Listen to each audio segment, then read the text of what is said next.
Student, আমি তোমাদের Shantanu sir. আমি আজকে ABTA test paper higher secondary লেভেলে যে 2024 এবং 25 যে এমসিকিউ জিওগ্রাফির প্রশ্নগুলো রয়েছে সেগুলো আমি করে দিচ্ছি।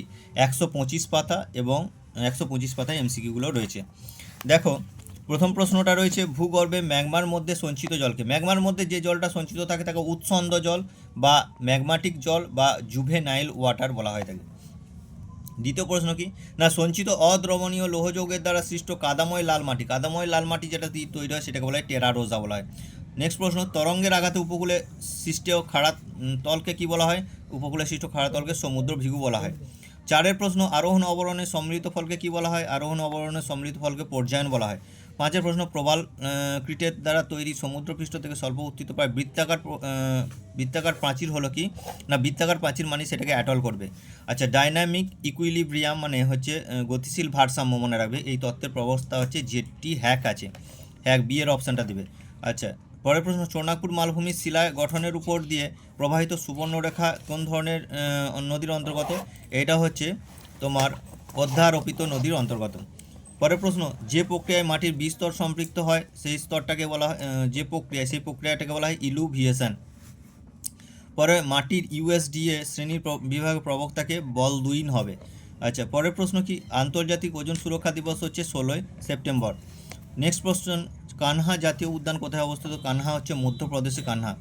নেক্সট প্রশ্ন, শস্য সমন্বয় তত্ত্বের প্রবক্তা হচ্ছে উইভার, জেসি উইভার আছে। দেখো, পরের প্রশ্ন হচ্ছে, ভারতের শ্বেত বিপ্লবের জনক কাকে বলা হয়? ভারতের শ্বেত বিপ্লবের জনক বলা হয় ভার্গিস কুরিয়ানকে। দুধের সাথে যুক্ত। পরের প্রশ্ন, বিশ্বের রোভারের রাজধানী কাকে বলা হয়? অ্যাক্রনকে বিশ্বের রোভারের রাজধানী বলা হয়।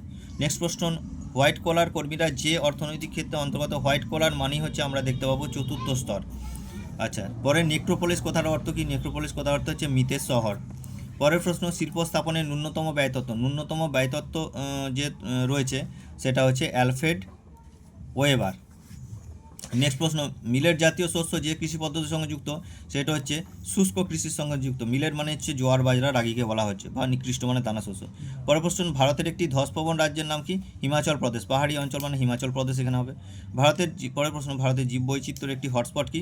না, ভারতের জীববৈচিত্র্য হটস্পট হচ্ছে পশ্চিমঘাট পর্বতের বৃষ্টি অরণ্য, যেটা হচ্ছে কেরলের। আচ্ছা, পরের প্রশ্ন হচ্ছে, পাদ সমতলীকরণ মতবাদটি প্রথম অবতারণা করেন কে? না, পাদ সমতলীকরণ মতবাদটি হচ্ছে তোমার ওয়ালথার পেং। যদি আমি এসএকিউগুলো পরের দিন করে দেবো। যদি এমসিকিউ প্রশ্নগুলো তোমাদের ভালো লাগে, একটা লাইক, কমেন্ট এবং শেয়ার করে দেবে এবং চ্যানেলটি সাবস্ক্রাইব করে রাখবে। এবং সম্পূর্ণ অথেন্টিকভাবে ভিডিওগুলো আমি তৈরি করেছি। Thank you.